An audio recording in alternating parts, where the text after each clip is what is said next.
Les invito por favor a Evangelio según Juan, capítulo 20, versículos 26 y 27. Juan 20, 26 y 27. Fidelidad del Señor Jesús a su oficio, es decir, a su oficio de Salvador. Leo en Juan 20, 26 y 27. 8 días después, sus discípulos estaban otra vez dentro y Tomás con ellos. Y estando las puertas cerradas, Jesús vino y se puso en medio de ellos y dijo: paz a vosotros. Luego dijo a Tomás: acerca aquí tu dedo y mira mis manos. Extiende aquí tu mano y métele en mi costado, y no seas incrédulo, sino creyente. Al leer el versículo notamos que empieza 8 días después. ¿Después de qué? Es bueno que nosotros, cuando estamos leyendo las Escrituras, para ampliar el entendimiento, le preguntemos a las Escrituras: ¿después de qué?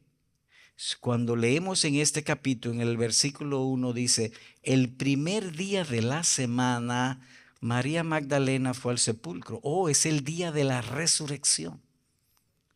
Así que ahora estamos 8 días después de la resurrección.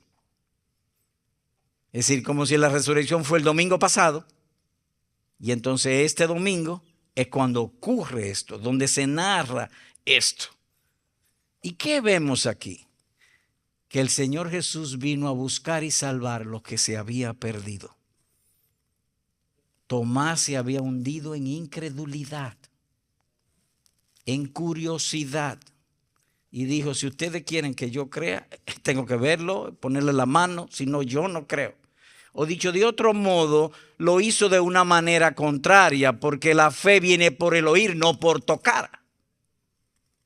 Y también vemos aquí que cuando nosotros caemos en incredulidad, si seguimos pensando así, nos hundimos más. Pero tenemos un Salvador. Y Él entró allí. No lo abandonó en la dureza o incredulidad. Se compadeció de Tomás. Lo rescató. ¿Y qué vemos aquí? Amado y entrañable hermano, nunca Cristo abandonará a un verdadero creyente en su incredulidad. Nunca lo salvará. Y aquí, ¿y de dónde se saca eso? De la Escritura. Dije que estamos a 8 días de la resurrección. Es decir, que los discípulos y las mujeres se pasaron 8 días tratando de persuadir a Tomás que él había resucitado y no pudieron. ¿Y qué significa eso? Que cuando un creyente cae en pecado y los hermanos no pueden rescatarlo, Cristo mismo lo rescatará. Nosotros vimos eso en nuestra iglesia. O lo hemos visto más de una vez, pero el caso que viene a mi mente: una hermana se abandonó a Cristo, se fue, la familia, nadie pudo contra ella. Y un día Cristo le dijo: ven, vuelve a la iglesia. Volvió y ahí está. Ese es el Salvador nuestro. Y los hermanos no se pusieron a chismear, como recientemente, triste y desafortunadamente hemos visto. No se pusieron a chismear. Mira, que las mujeres le dijeron que él resucitó. Nosotros hemos hablado que él resucitó. Ese debe ser impío, déjenlo. No, Cristo no piensa así. ¿Y por qué no? Porque su oficio es salvador. ¿Y qué es eso? Que vino a salvar y exclusivamente a salvar. Toda vez que tú tengas duda de tu salvación, echa tu carga sobre él. ¿Fuiste tú que me llamaste? Porque el Cristo nuestro está vivo. Tú puedes hablarle. El que hizo los oídos no me va a oír. Ese es el Salvador nuestro, el Señor. Y lo tierno y cuidadoso fue con Tomás para restaurarlo. Voy a leer otra vez. Nótense. Versículo 26. 8 días después, sus discípulos estaban otra vez dentro. Otra vez. Es decir, que el Señor Jesucristo, en las mismas circunstancias, en el mismo lugar, con las mismas personas y quizás a la misma hora, entró y lo rescató delante de Dios y sus hermanos. Otra vez estaban dentro de ellos, las mismas personas, las puertas igualmente cerradas. Pasa a vosotros. Él entró. Nótese en el texto.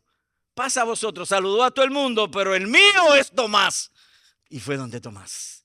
Y el texto es bien claro. Y luego, es como si tú dijeras, allí estaba Juan y Pedro. La I une que los dos estaban simultáneamente. Él vino. Pasa a vosotros. Saludo a todo el mundo. Tomás, es contigo el asunto.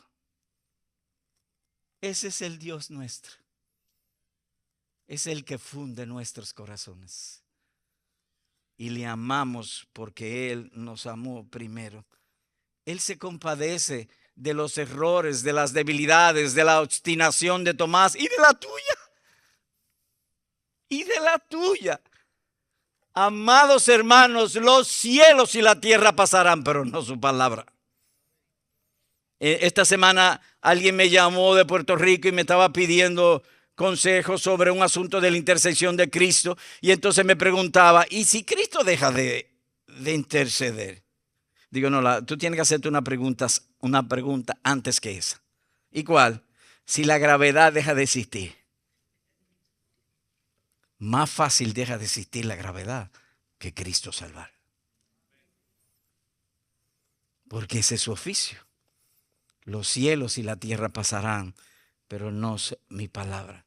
Así que el cuadro es sencillamente maravilloso. Y maravilloso porque hace brillar y resaltar la gracia. Descendió para satisfacer la curiosidad de Tomás. Tomás, el Señor resucitó. No, a mí no me va con eso. Yo soy de mente muy alta. Yo estudié en Harvard, yo tengo 3 maestrías. Yo tengo que poner la mano y verlo. De manera que si había ojos, manos y tactos indignos de la resurrección del Señor Jesucristo, era Tomás. Sin embargo, se compadeció de él. Y de ti también. Y de ti también. Aleluya. Así que es maravilloso esto. Y lo trajo a ver y tocar. Ven, Tomás. Ven, cariño mío. Acerca aquí tu dedo. Mira mis manos.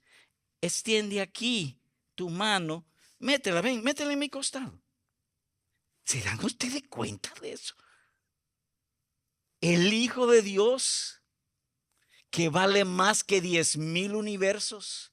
El Altísimo descendiendo a un incrédulo o un hombre, un verdadero creyente bajo incredulidad para rescatarlo y traerlo a comunión con Dios y comunión con sus hermanos. Ese es el Dios nuestro. No seas incrédulo, sino creyente. Y decimos a una sola voz, bendito Salvador. Ese es el Salvador nuestro. Gloria sea Dios en su iglesia, en Cristo Jesús, por todos los siglos y por todas las edades. Y todo el pueblo a una voz decimos, amén. Gloria sea nuestro Dios. Nuestra salvación no se pierde. ¿Y por qué? Porque Cristo es nuestro Salvador.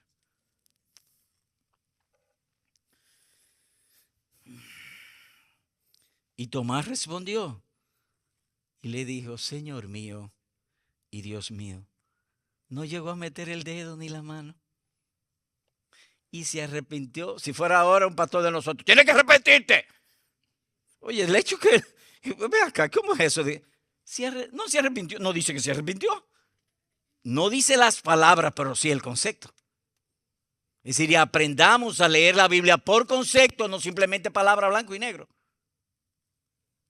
Y voy a hacer un paréntesis aquí. Yo no es que sea un teólogo muy grande, yo no sé mucho de eso, pero creo que uno de los graves problemas que tienen los teólogos de este tiempo y muchas personas es que nada más saben leer la Biblia en blanco y negro y no el concepto detrás de las palabras. Porque no, la palabra arrepentimiento no aparece en ningún caso, en ningún sitio, pero él se arrepintió. ¿Y por qué se arrepintió? ¿Y qué es el arrepentimiento? El arrepentimiento es cambio de mente. Es decir, él estaba en incredulidad y ahora lo aborró. ¿Y qué es eso? Arrepentimiento.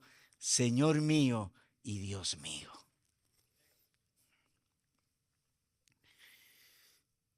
Eso también nos indica, amado hermano, que tú y yo somos lo mismo que Jesús aquí.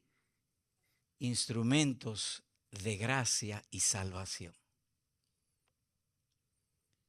Y si cabe, te sugeriría todos los días, apunta eso en tus oraciones. Señor, hazme un instrumento de gracia y salvación. Es decir, ¿se merecía Tomás esto?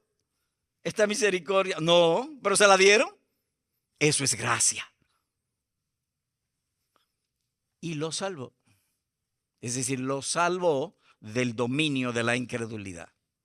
La salvación tiene tres aspectos. Cristo me salva de la culpa del pecado, Cristo me salva del dominio del pecado y Cristo me salva de las consecuencias del pecado o el infierno. Y en este caso lo está salvando del dominio del pecado. Tomás por una semana había caído bajo el dominio de la incredulidad. Y el mayor de todos los pecados, porque si Cristo no resucitó, la fe no vale. Cristo sería un hombre igual que tú y yo y no podría salvarnos. Pero como Él resucitó, Él me está diciendo que Él venció el pecado, que Él venció la muerte, que está sentado a la diestra del Padre y intercede por mí para completar mi salvación. Y eso hizo aquí. Lo hizo con Tomás. Ahora la reacción de Tomás llama nuestra atención. Versículo número... tiene que hacer un púlpito más grande porque de aquí no me cabe la Biblia.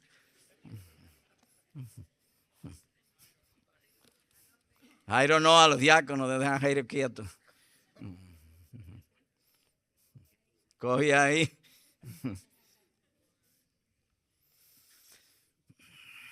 Versículo 28. Respondió Tomás, es decir, se arrepintió. Y le dijo, Señor mío y Dios mío. Jesús le dijo, porque me has visto, has creído. Lo reprendió, pero de una manera tan tierna y tan suave, con una pregunta. Es decir, él pudo haberlo reprendido de una manera positiva. Incrédulo. No, le hace una pregunta. Nótense. Verso 28. 28 fue que leí. Sí. Verso 29. Jesús le dijo, porque me has visto, has creído. Dichosos los que no vieron y sin embargo creyeron. Así que los reprende de una manera tierna y suave, con una pregunta, e inmediato hace una proposición. ¿Y qué es una proposición? Si yo te propongo una verdad para beneficio tuyo, y en este caso para beneficio de Tomás y los que estaban allí, hace una proposición. Y no solamente para ellos, sino para su pueblo en todas las generaciones. O aplicado directamente a ti y a mí. ¿Y cuál es la proposición? Dichosos los que no vieron y sin embargo creyeron. Así que la fe de él fue correcta, sí, bien. Pero es mejor creer la palabra simplemente y no que yo tenga señales o milagros. Es decir, cuando una persona está queriendo, como Tomás, que haya asuntos que le satisfagan sus sentidos para creer, En este caso fue reprendido, pero lo ideal es los que no vieron y creyeron. Así que ahora le voy a invitar a considerar dos casos en las Escrituras del gran beneficio y bendición de creer sin ver. Es decir, de creer sin la necesidad de mis sentidos. Obviamente que esto destaca también su oficio de Salvador, porque usó los sentidos de Tomás, le dio satisfacción a sus sentidos para que creyera. Porque Él es un Salvador completo, total, en todas las cosas. Pero lo ideal, Él mismo dice que no es eso. Lo ideal es creer sin ver. Así que vamos a ver dos casos. El primero es el caso de Abraham. Y les invito por favor a ir a Hebreos 11.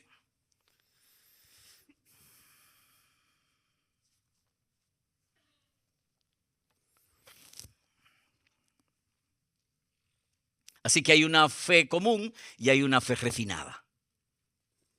Es como la ropa tuya. Tú, cuando vienes a la iglesia, tú no vienes en calzones cortos o en tenis roto. No puedo decir tenis porque hay mucho tenis, pero en tenis roto. No, tú tienes ropa buena y ropa refinada. Así hay una fe buena y una fe refinada. ¿Y cuál es la fe refinada? Que no necesita criaturas para creer. Eso a su vez nos lleva a una conclusión y es esta. Dios es espíritu y mientras menos se necesite de las cosas creadas para confiarle, mayor es la espiritualidad de la persona. Reitero, repito, mientras tú menos necesites de las cosas creadas para confiar en el Señor, mayor será tu espiritualidad. Y hay un texto antes de ir a Hebreos que prueba esto. El que no nace de nuevo no puede ver el reino de Dios. El reino de Dios es invisible. Es un reino, tiene rey, tiene leyes, tienes consuelo, tiene promesa, pero todo es invisible. El que nace de nuevo ve esa realidad. Permítanme ampliar la idea. En Juan capítulo 17 dice de esta manera: y esta es la vida eterna, que te conozcan a ti, el único Dios verdadero, y a Jesucristo a quien tú enviaste. Y enfoco esta palabra, que te conozcan. ¿Y qué es el conocimiento? El conocimiento es la unión entre el objeto y mi ojo. Estoy viendo ahora mismo una cámara. Es decir, los rayos de luz vienen, chocan contra la cámara y se reflejan a mi oído. Y hay una unión por causa de la luz entre la cámara y mi vista, físicamente hablando. Ahora bien, en el asunto espiritual es que mi alma vea a Dios.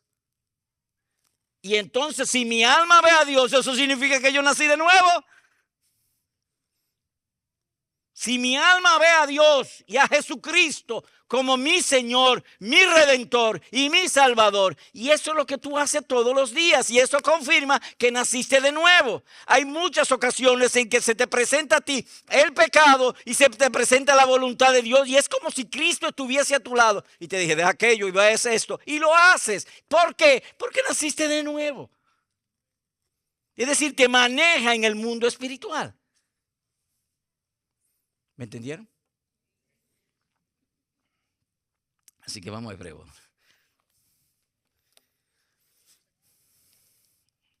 Hebreos capítulo 13.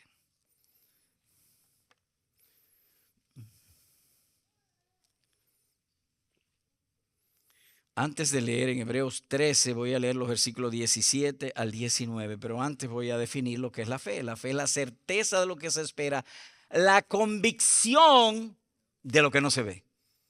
Y enfoco esta palabra, convicción. ¿Qué es convicción?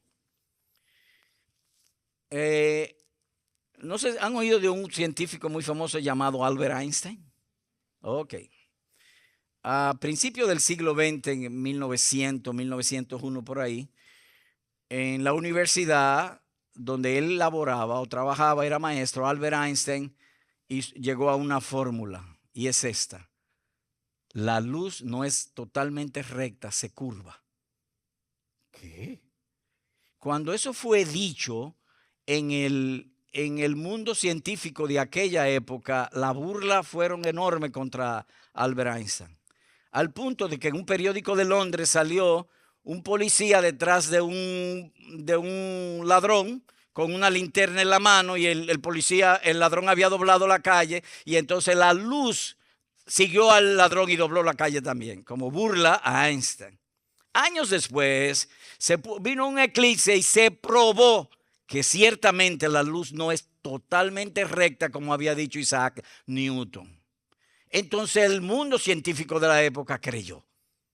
¿Cuándo creyó? Cuando se demostró lo que él había hecho. La fe es que Dios te demuestra sin pruebas, por su poder, por el poder del evangelio, que Dios existe y que Cristo es el Salvador. Esa es convicción. Convicción es cuando yo compro naranjas a 2 y la vendo a 4. Estoy convencido que voy a ganar. La fe es eso, es la convicción de lo que no se ve. Y esa obra, y eso es por el Espíritu Santo en nosotros. A mí me pusieron un reloj delante, pero yo no sé. Si usted dejó habichuela puesta, llame a su casa, que le apaguen la estufa. No, pero yo también aprendo a cortar. Y voy a tratar de cortar. Jairo, ¿hasta qué hora que yo tengo? Ahí está Jairo. No, se tapó la cara. ¿Dónde era que yo iba? Tengo 75 años. Oh, ¿cómo obra el Espíritu Santo? Imaginemos, no se rían. Qué cosa. Puede ser que se ríen, pero estoy diciendo verdades. ¿No es así? Imaginemos que yo le diga, mira, esta mañana estaba en casa, en el patio, y se posó un pajarito. Era patirrojo, las patas rojas, el cuerpo negro, tenía un penacho amarillo en la cabeza. Cuando abrió la sala, debajo de la sala era azul, tenía una cola larga. Cuando yo hablo todo esto, se forma una figura en tu mente. Cuando el Espíritu Santo obra, la figura que se forma es que eso es verdad. Es decir, que si tú estás oyendo el Evangelio y tú dices es verdad, el Espíritu Santo está obrando sobre ti. Porque Él me llevará a toda verdad. Es decir, que esto se va a acabar, todo esto se va a acabar. Y habrá cielos nuevos y tierra nueva para todos nosotros con Cristo Jesús por todas las edades. Así que volvemos a Hebreos 13.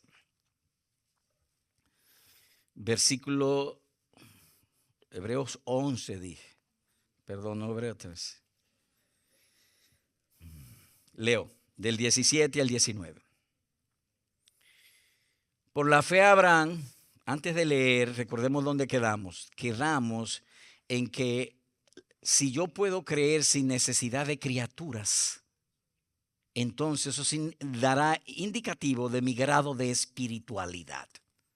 En el caso de Tomás, él necesitaba criaturas, cosas creadas, satisfacción de sus sentidos para poder creer.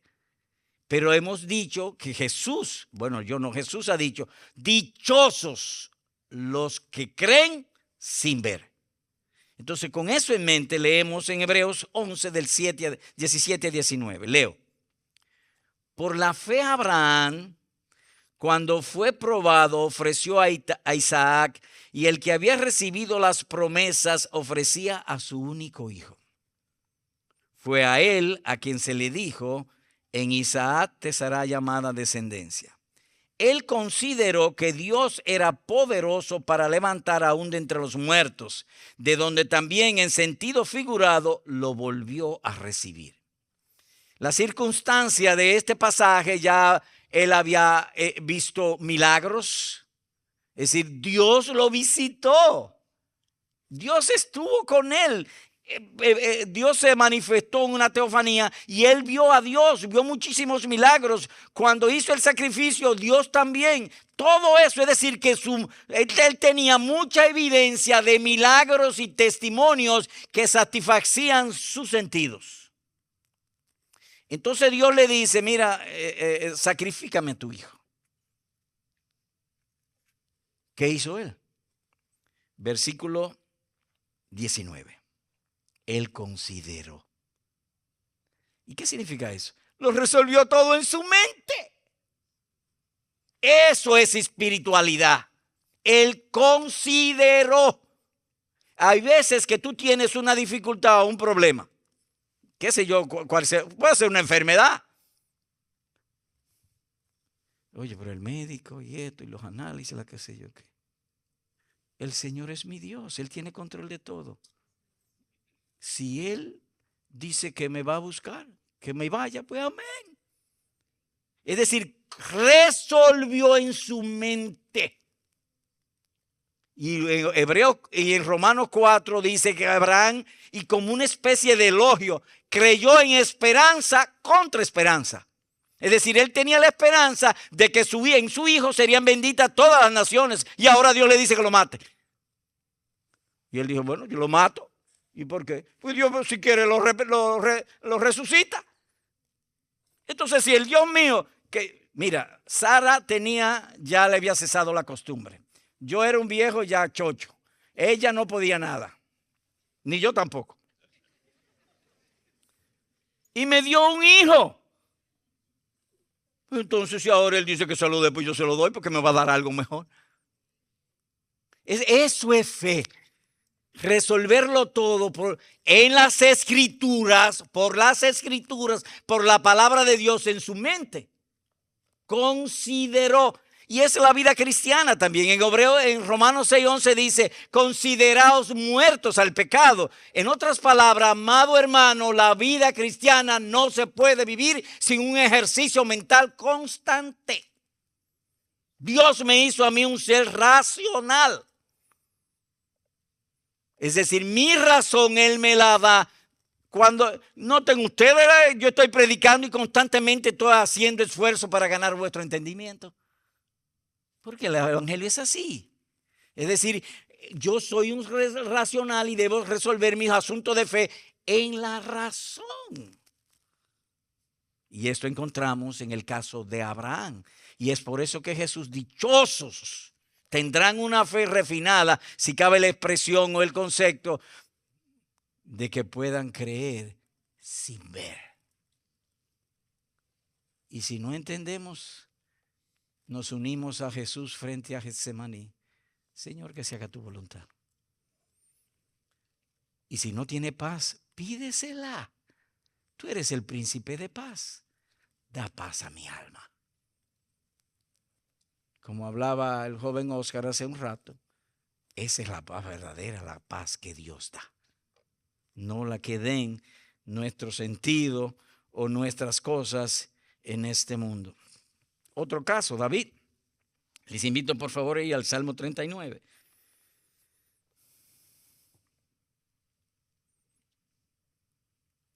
Parece que hay que ir cortando, porque veo que me quedan 4 minutos.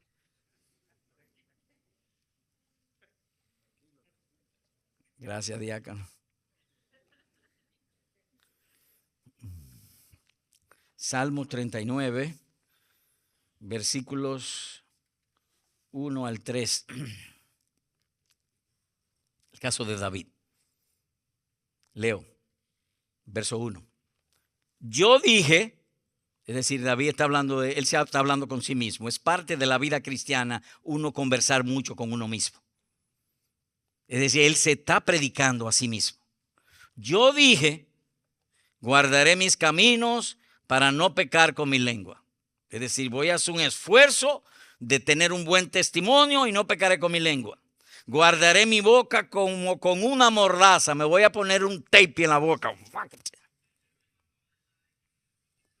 ¿Y qué pasó? Se agravó mi dolor. Es decir, yo traté de glorificar el nombre de Dios y mis problemas aumentaron. Eso es lo que le está diciendo ahí. mientras el impío está en mi presencia. Sigo leyendo. Enmudecí y callé, guardé silencio aún acerca de lo bueno, y se agravó mi dolor. Ardía mi corazón dentro de mí mientras meditaba. Se encendió el fuego. Entonces dije con mi lengua. Y el versículo 9 agrega, mudo me he quedado, no abro la boca. O dicho de otro modo, se aquietó. Y le vamos a preguntar a David. David, ¿qué te aquietó? Verso 9. Porque tú eres el que ha obrado. ¿Cómo? Resolvió todo en su mente. Estaba pasando por dificultades, por problemas, por enfermedades, las cosas se agravaban y su dolor se aumentaba, la aflicción también se multiplicaba. ¡Oh! Fue Dios que lo hizo. Y se aquietó. En otras palabras, que él hizo esfuerzo y esperaba que delante de los impíos, a él callara una de las cosas buenas, él mejoraría su problema o lo disminuiría. Pero sucedía lo contrario. Y entonces en medio de esa enorme dificultad, la paz de Dios invadió su alma. ¿Y por qué? Porque vio con fe. En lugar de ver sus circunstancias y las cosas que estaban pasando, oh, el Señor tiene control de todo. ¿Sucederá algo que Él no haya mandado? Y Él fue que me mandó esto aquí. Y se aquietó su corazón. Y volvemos al punto. Dichosos los que no ven y aún así creen.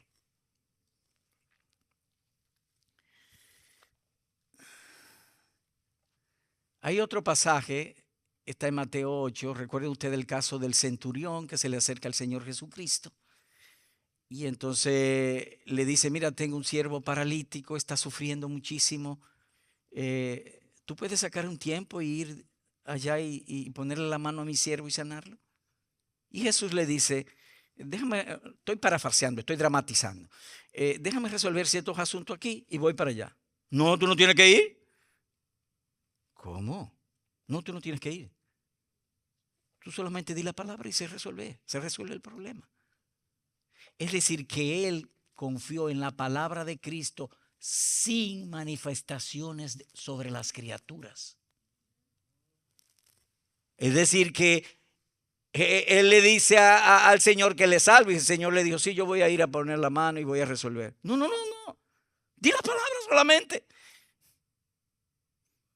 Eso es fe. Pero yo no decía que había otro tipo de fe. Bueno, fe refinada. O fe de lino bonito. Como a ti te gusta el lino, esta es fe de lino bonito. Di la palabra y mi siervo sanará. Y lo mismo cuando tengamos dificultades. Señor, que se haga tu voluntad. Pero no olvide de dar paz a mi alma. Amado y entrañable hermano, el que hizo el oído no me oirá. Pero una de las cosas que en la vida de fe es la persistencia. Y vuelvo al Salmo 55. Al mediodía, de tarde y por la mañana me oirás. ¿Y por qué debemos tener persistencia cuando oramos con Dios? Oh, por lo siguiente. Mientras más pedimos lo mismo, más nuestro corazón se envuelve en eso. Y mientras más se envuelve en eso, más amamos la respuesta. Y mientras más amamos la respuesta, es una manifestación de que más amamos a Dios. Y mientras más confiemos sin las criaturas, en esos instantes es como si amásemos a Dios con todo el corazón. Como dice David, a ti levantaré mi alma. En otras palabras, a ti me despegaré de todas las criaturas, de todo lo que hay a mi alrededor, de todos los problemas, y se haga tu voluntad. Así que hemos visto en breve, hemos visto hoy que el Señor Jesucristo es fiel, o es fiel a su oficio de Salvador. Ten seguro, ten por seguro, que si eres un verdadero creyente, nunca verás muerte La gloria y el paraíso te pertenecen. ¿Te gustaría tener una casita en Punta Cana? Seguro. En el cielo es mejor. O en Samaná. O un apartamento en Miami. En el cielo es mejor. Ten las dos cosas e invítame, tú sabes. Pero...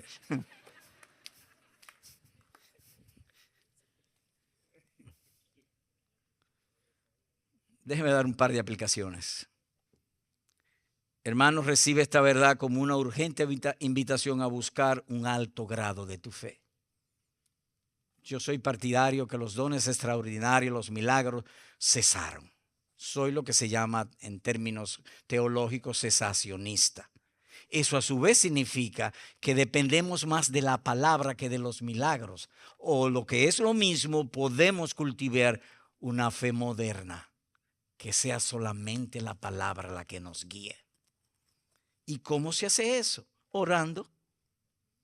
Señor, aumenta nuestra fe. Como alguien ha escrito, si alguno se guía por sus sentidos, sería un animal. Si por su razón, un mero hombre. Y si por la palabra de Dios, un hombre espiritual. Vive pues así y Dios te bendecirá. Algo más, y es que nuestro Dios es un Dios perdonador. Decíamos al principio que el Señor Jesucristo en su oficio de Salvador nunca abandonaría a un verdadero cristiano en su incredulidad. Él se deleita en perdonar. Y así esta expresión en uno de los salmos, Dios perdonador. ¿Ha visto usted a un vendedor de enciclopedia? O ahora los bancos que te llaman por teléfono y que no me llames y vuelve a la mañana y te llama y vuelve y te llama, insisten en eso, porque lo de ellos es vender. El Dios nuestro, lo de Él es perdonar. Él se deleita en perdonar a ti y a mí siempre. Señor predicador, tengo una pregunta para usted. Ajá, ¿cuál es tu pregunta? ¿Cómo sé yo si Dios me ha perdonado? Aquí sucedió un caso que es para mí un testimonio evidente de que Dios perdona el pecado. Ajá, ¿y cuál fue eso? La última vez que estuve predicando aquí, una joven de nuestra iglesia, creo que una señora joven, según el testimonio que recibí del pastor Jairo, creo que ella dio en público, no sé su nombre, me dieron varios nombres, pero no me atrevo a decir ninguno porque no sé cuál fue específicamente. El asunto es que ella pasó la mañana entera del sermón llorando. Y cuando se estaba bautizando, contó eso con gozo. Toda vez que Dios perdona, produce gozo. Mírenlo el caso de Tomás. Volvamos allá. Juan capítulo 20. Hay una pregunta. ¿Cómo sé yo si Dios me ha perdonado? ¿O cómo sé yo que Dios me perdona cuando yo pido perdón? Sería pues la idea. Recordemos que Tomás pecó de incredulidad. Versículo 28. Respondió Tomás y le dijo, Señor mío y Dios mío. Le vamos a hacer una pregunta al verso 28. ¿Y cuál es la pregunta? ¿Cuál es el ánimo de este versículo 28? ¿Es de aflicción? No. ¿Es de queja? No. ¿Es de lamento? No. ¿Y de qué es? De gozo. Señor mío y Dios mío. Él estaba contento. De modo que fue traspasado, mudado de incredulidad, perdón, y ahora tiene gozo. Pero también no simplemente esperemos. Cuando tú peques y pida perdón a Dios, dile lo otro. Señor, acuérdate de darme el gozo. Pídele las dos cosas. David hace lo mismo en uno de los salmos. Le pide perdón a Dios y luego dice, Señor, dame el gozo de tu perdón. Así sea aquí por siempre en esta iglesia. Dios los bendiga.